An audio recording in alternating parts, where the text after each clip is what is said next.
محترم حضرات، قابل صد احترام معزز سامعین، گزشتہ جمعۃ المبارک میں آپ حضرات کے سامنے گفتگو کا سلسلہ شروع ہوا تھا۔ نبی کریم صلی اللہ علیہ وسلم نے معاشرے میں اور لوگوں کے درمیان محبت پیدا کرنے کے لیے، جوڑ پیدا کرنے کے لیے، ان کو ایک دوسرے کے قریب لانے کے لیے کیا اقدامات فرمائے اور ہمیں کیا ہدایات فرمائی؟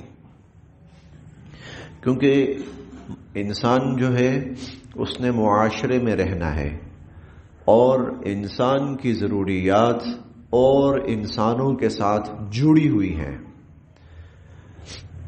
یہ بات گزشتہ جمعۃ المبارک میں بھی عرض کی گئی تھی۔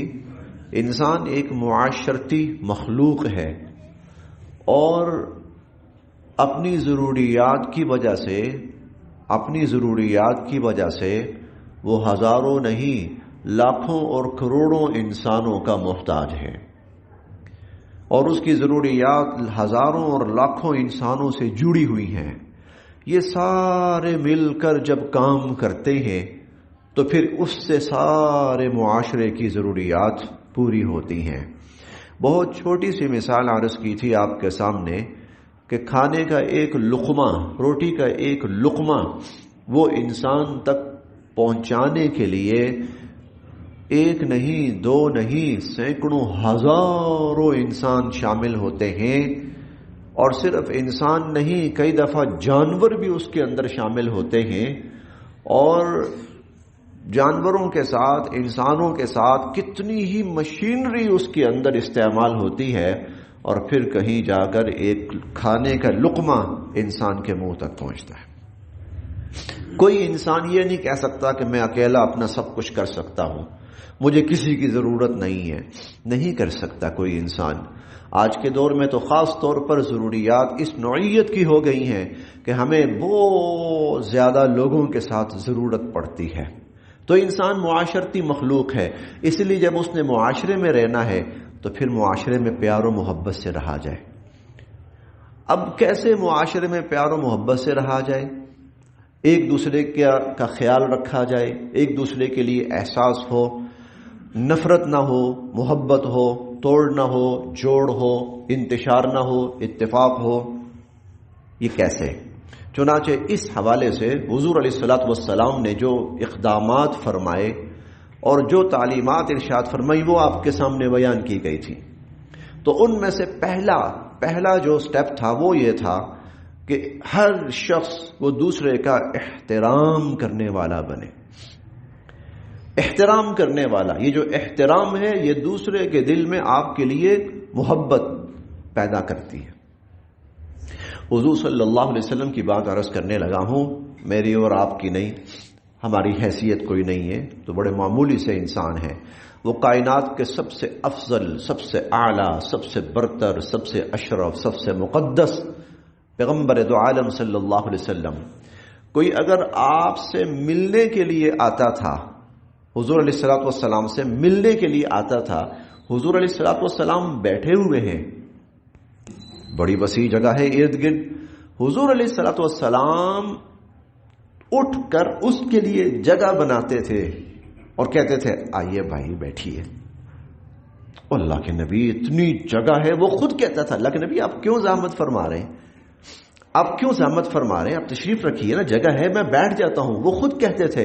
حضور علیہ الصلوۃ والسلام فرماتے تھے مسلمان کا حق ہے کہ مسلمان کو عزت دے، اس کو احترام دے۔ دیکھیں جو آنے والا ہے نا وہ حضور سے بڑا نہیں ہے، چھوٹا نہیں، بہت چھوٹا ہے، مقابلتاً اس کی کوئی حیثیت نہیں، لیکن حضور صلی اللہ علیہ وسلم اس کو بھی احترام دے رہے ہیں، اس کو بھی احترام دے رہے ہیں۔ اولادوں کو احترام دیا، بیٹیوں کو احترام دیا۔ سیدہ فاطمہ الزہرا سیدۃ نساء اہل الجنہ، وہ جب تشریف لاتی تھی حضور صلی اللہ علیہ وسلم کھڑے ہو جاتے تھے، بیٹی کی پیشانی پہ بوسہ دیتے تھے، اور کھڑے ہو کر اپنی جگہ چھوڑ کر اسے اپنی جگہ بٹھاتے تھے. یہ گھر میں، باہر، لوگوں کے ساتھ، مخالفوں کے ساتھ. میں نے پچھلے جمعۃ المبارک میں بہت بڑی مثال عرض کی تھی. ابو سفیان اسلام کے سب سے بدترین دشمنوں میں سے تھے جب تک اسلام نہیں لائے تھے. جب تک اسلام نہیں لائے تھے وہ اسلام کے بدترین دشمنوں میں سے تھے. عالم یہ تھا کہ جب مکہ فتح ہوا اس سے پہلے ابو سفیان کو نظر آیا کہ سب کچھ ختم ہو چکا ہے، اور حضور صلی اللہ علیہ وسلم مکہ پہ حملہ کرتے ہیں تو ہمارے ہاتھ میں کچھ بھی نہیں، پھر تو سب کچھ نکل جائے گا. حضور علیہ الصلوۃ والسلام کو کسی طرح حملے سے روکا جائے، کسی طرح روکا جائے کہ آپ حملہ نہ کریں. اب ابو سفیان کی بیٹی صاحبزادی حضرت ام حبیبہ رضی اللہ تعالیٰ عنہ حضور علیہ الصلوۃ والسلام کی زوجہ محترمہ ہے. انہوں نے سوچا میری بیٹی ہے، میں جاتا ہوں، جا کر اپنی بیٹی سے کہتا ہوں کہ کسی طرح حضور علیہ الصلوۃ والسلام کو اس پر قائل کریں کہ حضور مکہ پہ حملہ نہ کریں. حملہ کیا تو مکہ ہمارے ہاتھ سے نکل گیا تو پیچھے ہمارے پلے کیا رہ گیا. تو جب کسی نہ کسی طرح رات کی تاریکی میں ابو سفیان چھپتے چھپاتے ام حبیبہ رضی اللہ تعالی عنہا کے پاس پہنچے، گھر پہنچے، دروازہ انہوں نے کھولا، یہ اندر گئے اور جا کر بستر بچھا ہوا تھا حضور صلی اللہ علیہ وسلم کا. حضور علیہ الصلوۃ والسلام کا بستر بچھا ہوا تھا. ابو سفیان جلدی سے جا کر اس بستر پر بیٹھنے لگے تو ام حبیبہ رضی اللہ تعالی عنہا نے فوراً آگے بڑھ کر بستر ہٹا دیا. حملہ یہ کیا یہ بستر میرے قابل نہیں یا میں اس بستر کے قابل نہیں ہوں؟ تو کہنے لگیں کہ یہ رسول اللہ صلی اللہ علیہ وسلم کا بستر ہے، آپ اس بستر کے قابل نہیں. بیٹی ہے، اس کے دل میں یقیناً باپ کی عزت بھی ہوگی، احترام. یہ حال تھا کہ بیٹی جو تھی ابو سفیان کو وہ کہہ رہی ہے کہ میں تو آپ کو اس بستر پر نہیں بیٹھنے دے رہی. یہی ابو سفیان ہے، عرب کے سردار ہیں. مکہ فتح ہوتا ہے، حضور صلی اللہ علیہ وسلم اس اپنے دشمن کو احترام دیتے. کیا احترام دیتے ہیں؟ من دخل دار ابی سفیان فہو آمن. ابو سفیان کے گھر کو میں دار الامن قرار دے رہا ہوں، جو اس گھر میں داخل ہو گیا اس کی جان محفوظ. کیسے ابو سفیان ایمان نہ لاتے، کیسے حضرت ہندا ایمان نہ لاتے.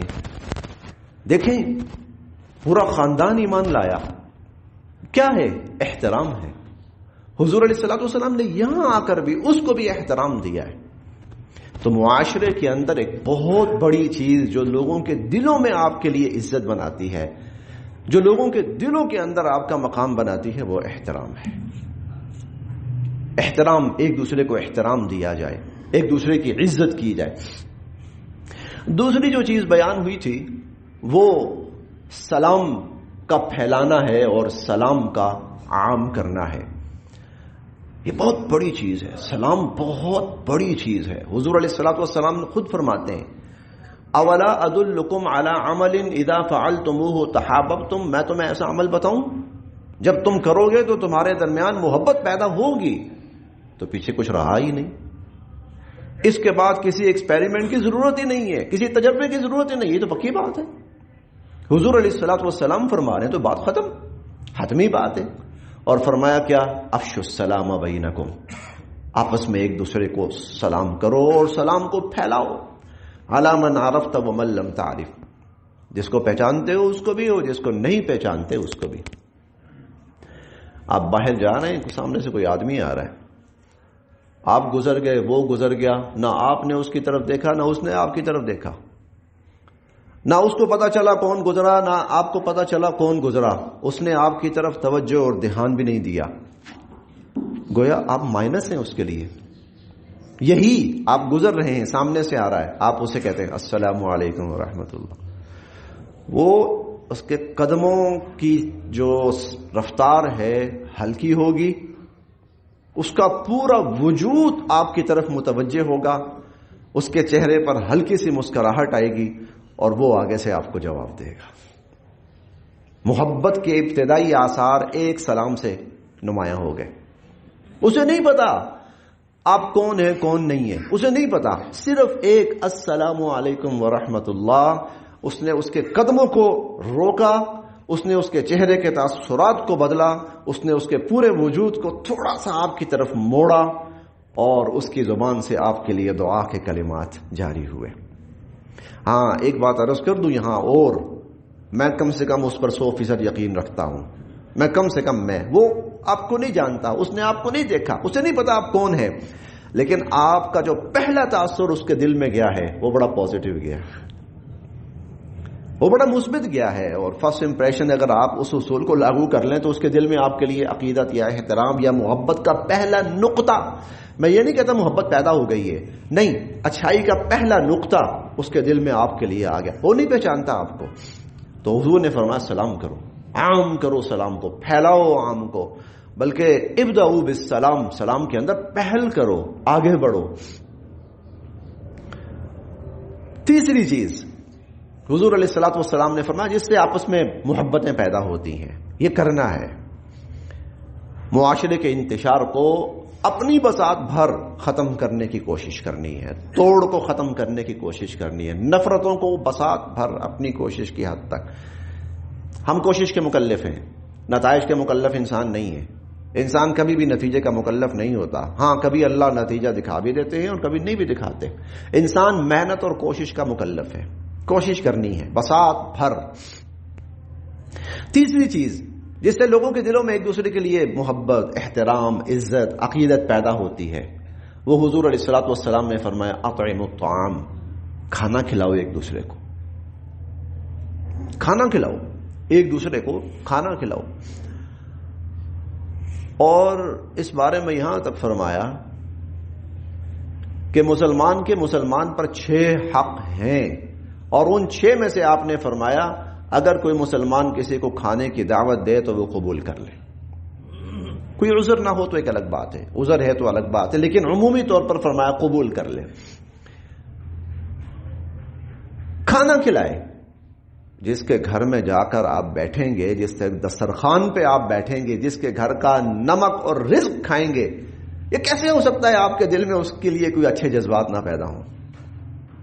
یا جو آپ کے گھر آ کے کھائے گا، یہ کیسے ہو سکتا ہے کہ اس کے دل میں آپ کے لیے اچھے جذبات پیدا نہ ہوں؟ سوال ہی پیدا نہیں ہوتا. انسان کے اندر اللہ نے خیر رکھی ہے نا، اور اس خیر میں سے ایک یہ بھی ہے جو بھلائی کرتا ہے تو اس کے بارے میں دل میں اچھائی پیدا ہوتی ہے. ہاں لیکن بس اتنا ہے کہ اس کو بے تکلف رکھا جائے، تکلف میں نہ پڑا جائے، بے تکلف رکھا جائے، تکلف میں نہ پڑا جائے. یہ جو تکلف ہوتا ہے نا، انسان یہ سوچے کہ میں فلاں کی دعوت کرتا ہوں لیکن کیا ہے بہت عالی شان، بڑی پر تکلف، پتہ چلے کہ میں نے کچھ کھانا کھلایا ہے. اب یہ شخص جو اس کے گھر جائے گا کھانا کھائے گا تو یہ اپنے آپ کو سمجھے گا کہ میں تو مخروص ہو گیا ہوں اس کا، اب میں کیا کروں؟ یہاں محبت نہیں ہوگی، یہاں ہچکچاہٹ پیدا ہوگی، یہ دوری پیدا کرے گی. بے تکلف. اور اس بے تکلفی کی ہدایت حضور صلی اللہ علیہ وسلم نے کیسے فرمائی؟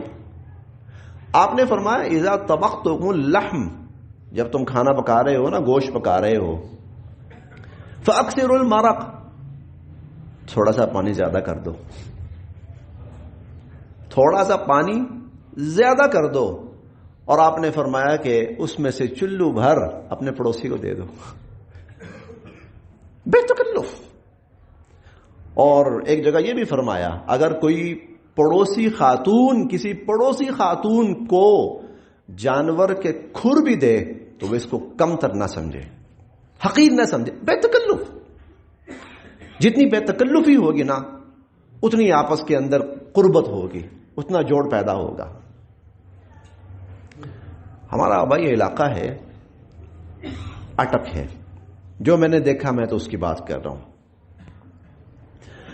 وہاں نہ مہمان کے لیے تکلف کیا جاتا ہے، نہ مہمان اس کو کوئی اتنا زیادہ محسوس کرتا ہے. مثال کے طور پر گھر والے کھانا کھا رہے ہیں اور کوئی مہمان آتا ہے تو انہوں نے صرف زیادہ سے زیادہ اگر کرنا ہے تو ایک پلیٹ اٹھا کے لے آنی اور چلو بھی آؤ بیٹھ جاؤ. اور مہمان بھی اس کو مائنڈ نہیں کرتا کہ یہ کیا انہوں نے میرے ساتھ کیا ہے، یہ بے تکلفی ہے. تو میں اپنا چشمدید واقعہ عرض کر رہا ہوں. تو میں بیٹھا ہوا تھا، ہمارا بائی علاقہ وہ اٹک ہے. اس علاقے کے ایک ڈاکٹر ہیں، وہ بہت مشہور ڈاکٹر ہیں، ڈاکٹر احسان ان کا نام ہے. کوئی قرب و جوار کے 10-12 گاؤں دیہاتوں کا کوئی ایک شخص بیمار ہو تو پہلا نام ذہن میں ڈاکٹر احسان آتا ہے. اور اس بندے کی کوالٹی یہ تھی کہ رات اگر 1 بجے وہ سویا ہوا ہے اور کوئی آ کر اسے کہتا ہے کہ میرے گھر میں والدہ بیمار ہیں، 10 کلومیٹر کے فاصلے پر ہیں، تو آپ چلیں، تو وہ منہ نہیں دھوتا، وہ ایسے ہی بیگ اٹھا کے چل پڑتا. چلو، یہ اس کی کوالٹی ہے. نام اللہ نے عزت دی، پیسہ دیا، سب کچھ. دوپہر کا وقت ہے، میں بیٹھا ہوا ہوں، ہم کھانا کھا رہے ہیں گھر میں. تو وہ گھر میں داخل ہوا. اس نے دیکھا کھانا کھا رہے ہیں، وہیں سے وہ قریبی نلکا تھا، اس نے ہاتھ دھویا، آ کر بیٹھ کے کھانا کھانا شروع کر دی. نہ کھلانے والوں پر بوجھ اور نہ کھانے والے کے لیے کوئی مسئلہ. تو یوں پھر محبتیں پیدا ہوتی. تکلف جو ہے وہ نہ کیا جائے. جس قدر بے تکلفی ہوگی، جس قدر سادہ پن ہوگا. آج تکلف نے مار دیا ہمیں، آج تکلف نے ہمیں دور کر دیا ایک دوسرے سے. نہیں یار میں نہیں کر سکتا، آدمی تھوڑا تھوڑا ہیزیٹیٹ کرنا شروع کر دیتا، دور ہونا شروع ہو جاتا ہے. نہیں، حضور علیہ الصلوۃ والسلام فرماتے ہیں اطعموا الطعام، کھانا کھلاؤ ایک دوسروں کو، لیکن ساتھ ساتھ کیا ہے، جتنا ہو سکے سادگی کے ساتھ. گھر میں کوئی چیز پکائی ہے، چلو دے دو اس میں سے تھوڑا سا، کسی کو بھی دے دو، اس کو دے دو، اس کو دے دو. 2 ساتھی جا رہے ہیں، آؤ یار مجھے نہیں پتا گھر میں کیا پکا ہوا، جو بھی ہو بیٹھ کے کھا لیں گے. بس یہ ہے محبت پیدا کرنے والی چیز. اور تکلف جو ہے وہ قرض بنتا ہے. اور قرض کے بارے میں عربی کا ایک محاورہ ہے، کسی پر بیتی ہوگی تو اس نے ایک جملہ کہا، اور وہ جملہ عربی ادب کا محاورہ بن گیا. اور وہ یہ تھا کہ القرض مقراض المحبہ، قرض جو ہے محبت کی کینچی، محبت کو کاٹ کے رکھ دیتی ہے قرض. تو تکلف کیا ہے، وہ قرض بن جائے گا دوسرے کے اوپر. اور جب قرض بن جائے گا تو محبت تو ختم ہو گئی، تو کٹ گئی، وہ تو ختم ہو گئی. تو حضور علیہ الصلوۃ والسلام نے فرمایا کھانا کھلاؤ ایک دوسرے کو. یہ 3 باتیں ہو گئیں. چوتھی بات، حضور علیہ الصلوۃ والسلام نے فرمایا کہ تہادوا تحابوا، ایک دوسرے کو تحفہ دیا کرو، ایک دوسرے کو تحفہ دیا کرو. اور اس کا فائدہ کیا بیان فرمایا، قطعی بات، یقینی بات، قطعی، کیونکہ حضور علیہ الصلوۃ والسلام فرما رہے ہیں. یہ تو ایمان کا بہت کہہ لیں کہ چھوٹا سا درجہ ہے نا، کہ جو بات حضور علیہ الصلوۃ والسلام فرمائیں تو ہمارے ذہن کے اندر پہلی فرصت میں یہ بات بیٹھے کہ یہ تو ہے ہی سچ. کیونکہ الصادق اور المصدوق دونوں حضور علیہ الصلوۃ والسلام ہیں. دیکھیں آپ اندازہ اس بات سے لگائیں، قرآن کریم میں کئی جگہ آتا ہے قل. ہمیں تو 4 قل کا پتہ ہے نا، آخری 4 قل نہیں، قرآن میں بہت سارے قل ہیں. قل کا مطلب کیا ہے، اے نبی علیہ الصلوۃ والسلام آپ کہیں. تو اللہ تعالیٰ خود کیوں نہیں کہہ رہے، حضور علیہ الصلوۃ والسلام کو کیوں کہہ رہے ہیں کہ آپ کہیے؟ اس لیے کہ یہ سارا معاشرہ اس بات کو تسلیم کرتا ہے کہ آپ سچے انسان ہیں، آپ صادق ہیں. اور جب نبوت ملی، حضور علیہ الصلوۃ والسلام نے پہلی بات یہ ان سے پوچھی، یہ بتاؤ اگر میں یہ کہوں کہ دشمن حملہ آور ہو رہا ہے ہم پر، تو میری بات کا یقین کرو گے؟ سب نے بیک زبان کہا کہ ہم نے آپ کی زبان سے سچ کے سوا کبھی کچھ سنا ہی نہیں ہے. یہ مشرک کہہ رہے ہیں ما جربنا علیک کذبا. ابو سفیان ہرقل جو اس وقت کی سپر پاور کا بادشاہ تھا، رومن امپائر کا حکمران، ابو سفیان ہرقل کی پارلیمنٹ میں بیٹھے ہوئے ہیں اور اس کے دربار میں بیٹھے ہوئے ہیں. ہرقل پوچھتا ہے بہت سے سوالات، ان میں سے ایک سوال یہ بھی کرتا ہے یہ بتاؤ کہ وہ سچے ہیں وہ جھوٹے ہیں. ابو سفیان نے تمام تر دشمنی کے باوجود انہوں نے کہا ہم نے کبھی ان کی زبان سے سچ کے سوا کچھ نہیں سنا. ہرقل نے کہا نبی کی نشانی یہی ہوتی ہے. کہا نبی کی نشانی یہی ہوتی ہے. وہ مانتے تھے مشرک بدترین دشمن تھے, مانتے تھے. لہذا جب حضور علیہ الصلوۃ والسلام کی ذات اقدس کی بات آئے تو یقین کے ساتھ یہ تو سچ کے سوا ہو ہی نہیں سکتا, اس میں تو سچ کے سوا کچھ ہے ہی نہیں ہے. اور جس کی چیز کی گارنٹی حضور صلی اللہ علیہ وسلم نے دے دی تو وہ پکی گارنٹی ہے. تو حضور فرماتے ہیں تحادو, ایک دوسرے کو تحفہ دیا کرو, ہدیہ دیا کرو, گفٹ دیا کرو. تو کیا ہوگا؟ آپ نے فرمایا تحابو, دونوں طرف سے آپس میں محبت پیدا ہو جائے گی.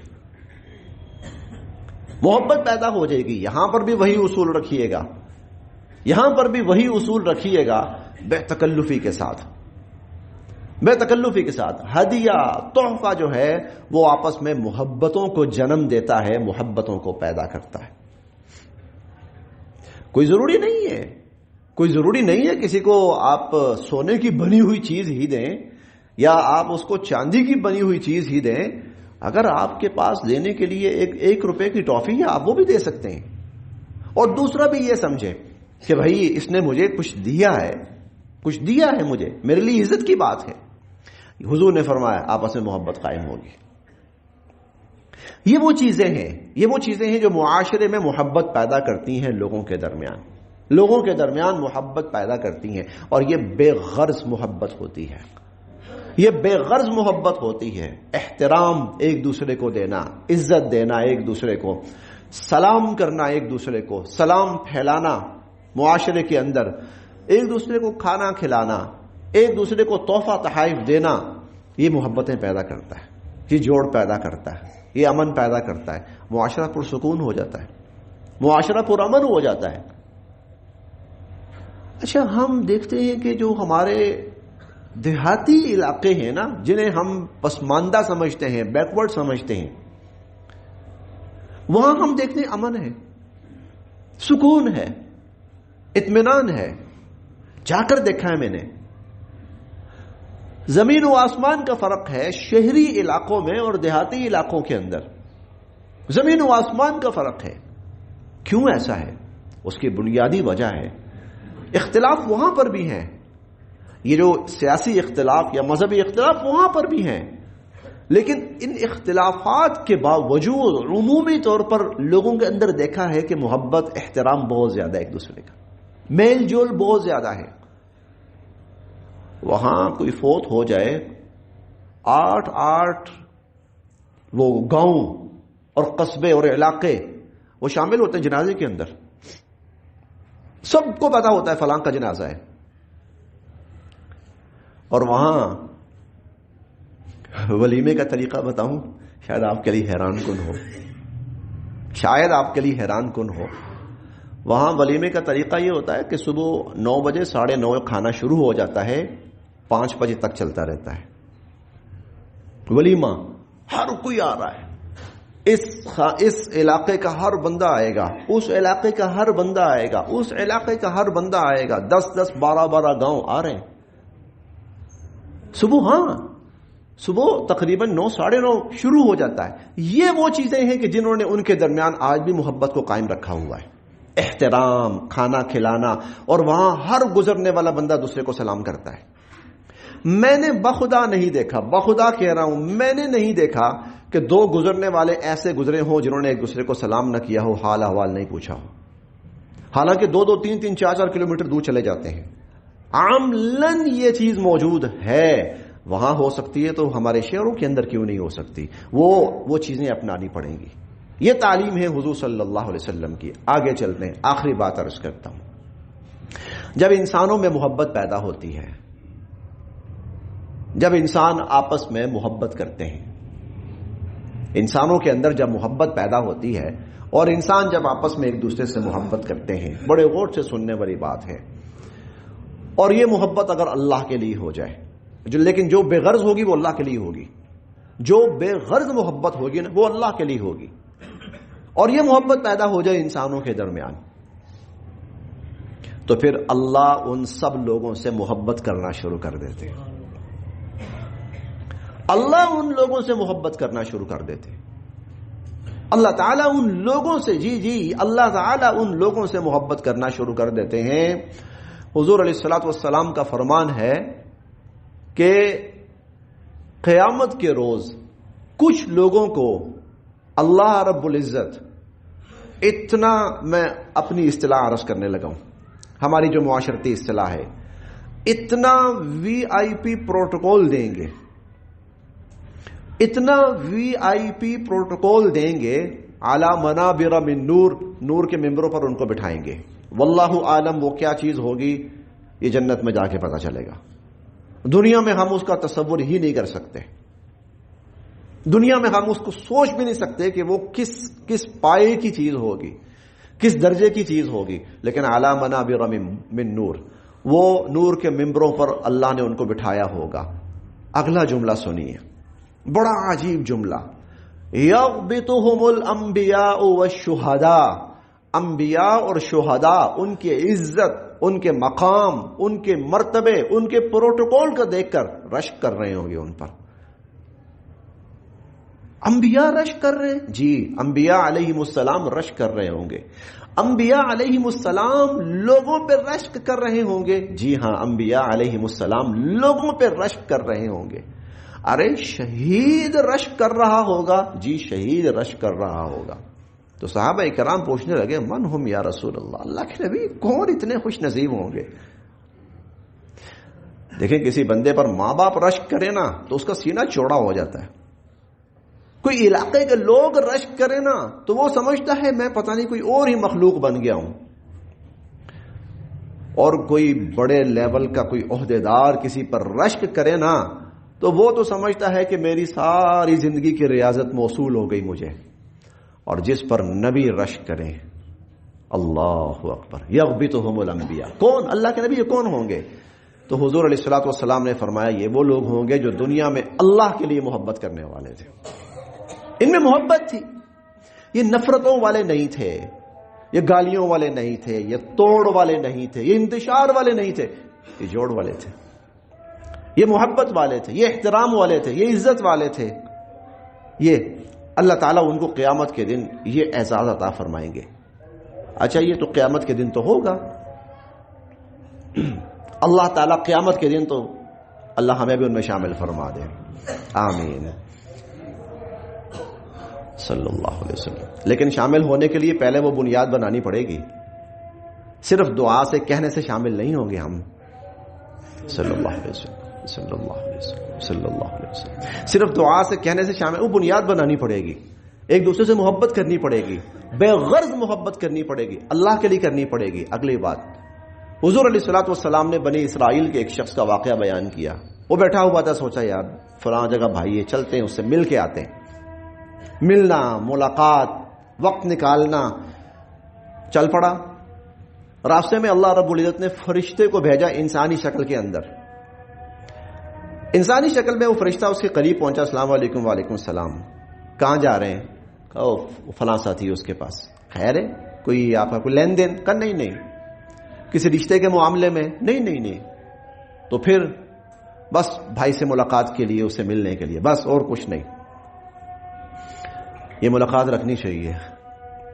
یہ ملاقات، ہم بہت بزی ہو گئے نا، بڑے مصروف ہو گئے، ہمارے پاس وقت ہی نہیں کسی سے ملاقات کے لیے. غلط ہے. اگر ہمارے پاس وقت نہیں ہے کسی سے ملاقات کے لیے تو پھر ہمیں کسی بڑے اعزاز کی توقع بھی نہیں کرنی چاہیے. یعنی کریں کچھ بھی نہ اور ملے سب کچھ نہیں، ایسا نہیں ہوگا. یہ آدمی جا رہا ہے بھائی سے ملنے کے لیے. فرشتہ آتا ہے، کس کام سے جا رہے ہو؟ بھائی سے ملاقات کے لیے. کوئی دنیاوی غرض؟ نہیں، کوئی بھی نہیں. کوئی لین دین؟ نہیں. کوئی رشتہ کے معاملہ؟ نہیں، کچھ بھی نہیں. بس اللہ کے لیے میرا بھائی ہے، میں اس سے ملنے جا رہا ہوں. تمہیں اپنے بھائی سے محبت ہے؟ کہا ہاں مجھے اس سے محبت ہے. اور بھائی بھی رشتے کا بھائی نہیں ہے، بس ایک میرا، جس طرح میں ایمان والا ہوں وہ بھی ایمان والا ہے. بنی اسرائیل کا واقعہ، پرانی تاریخ کا. تو حضور علیہ الصلوۃ والسلام فرماتے ہیں وہ فرشتہ کہنے لگا اس بندے سے، میں انسان نہیں ہوں، میں فرشتہ ہوں. میں آیا نہیں ہوں، مجھے اللہ نے بھیجا ہے، اس لیے بھیجا ہے اللہ تجھے یہ پیغام دے رہے ہیں کہ تو اس سے محبت کرتا ہے، اس سے بڑھ کر اللہ تجھ سے محبت کرتا ہے، اس سے بڑھ کر اللہ تجھ سے محبت کرتے ہیں۔ یہ ہے پھر اللہ کی محبت انسانوں کو حاصل ہوتی ہے، پھر اللہ کی محبت انسانوں کے اوپر۔ اور آپ کو پتا ہے کہ جب محبت آ جاتی ہے نا، محبت جب آ جاتی ہے تو پھر بہت سی کمیاں کوتاہیاں نظر انداز ہو جاتی ہیں، پھر بہت سی خامیاں نظر انداز ہو جاتی ہیں۔ تو معاشروں کے اندر جتنا آپس میں محبت کا معاملہ ہوگا، جتنا احترام کا معاملہ ہوگا، جتنا جوڑ کا معاملہ ہوگا، اتنا ہی اللہ تعالیٰ خوش ہوں گے، اتنا ہی اللہ تعالیٰ ناراض ہوں گے۔ اب جو چیزیں توڑ پیدا کرتی ہیں نا، آپ دیکھ لیں ان میں سے کوئی بھی چیز ایسی نہیں ہوگی کہ جس کے بارے میں حضور نے فرمایا وہ اللہ کو پسند نہیں ہے، کوئی بھی چیز ایسی نہیں ہوگی۔ گالی گلوچ توڑ پیدا کرتا ہے نا، تو حضور علیہ الصلوۃ والسلام خود فرماتے ہیں کہ جب کوئی قوم گالی دیتی ہے اللہ کی نظروں سے گر جاتی ہے، اذا تسابت قوم سقطت من عین اللہ، اللہ کی نظروں سے گر جاتی ہے۔ آپ دیکھیں طلاق توڑ پیدا کرتی ہے نا طلاق، تو حضور علیہ الصلوۃ والسلام فرماتے ہیں ابغض المباحات الی اللہ الطلاق، وہ کام جن کو جائز قرار دیا گیا ان میں سے اللہ کو جس سے سب سے زیادہ دلی نفرت ہے، ابغض سب سے زیادہ بغض دلی نفرت، وہ طلاق ہے۔ ہر وہ چیز جو توڑ پیدا کرے گی وہ اللہ کو ناپسند ہے۔ اور جھوٹ اگر جوڑ پیدا کرے، یہ آخری بات میں عرض کر رہا ہوں، سن لیجئے، بس بات ختم ہونے والی ہے۔ جھوٹ اگر جوڑ پیدا کرے، اللہ کے ہاں وہ جھوٹ بھی جھوٹ نہیں رہتا، اللہ کے ہاں وہ جھوٹ بھی جھوٹ نہیں رہتا۔ حضور علیہ الصلوۃ والسلام کا فرمان ہے جو مسلمان دو بھائیوں کے درمیان، دو مسلمانوں کے درمیان، یہ جو میں بھائی کی اصطلاح استعمال کرتا ہوں اس سے مراد مسلمان ہیں، سب مسلمان، کیونکہ حضور علیہ الصلوۃ والسلام فرماتے ہیں المسلم اخو المسلم، مسلمان مسلمان کا بھائی ہے۔ اللہ تعالیٰ فرماتے ہیں انما المؤمنون اخوہ، سب مسلمان آپس میں بھائی بھائی ہیں۔ یہ جو بھائی کی اصطلاح استعمال کرتا ہوں اس سے مراد عام مسلمان ہیں۔ تو حضور علیہ الصلوۃ والسلام فرماتے ہیں دو مسلمانوں کے درمیان لڑائی ہو گئی، جھگڑا ہو گیا، بول چال بند ہے، منہ دیکھنے کو تیار نہیں ہے، روادار نہیں ہے، ایک آدمی جھوٹ بول کے دونوں کے درمیان صلح کرواتا ہے، اللہ کے ہاں اس جھوٹ پر بھی اس کو ثواب ملے گا۔ جوڑ، پیار، محبت، عقیدت، احترام، قریب، یہ اللہ رب العزت کی محبت کو حاصل کرنے کے طریقے ہیں اور معاشرے کو پرامن اور محفوظ بنانے کے طریقے ہیں۔ اللہ تعالی ہم سب کے لیے عمل کی راہیں آسان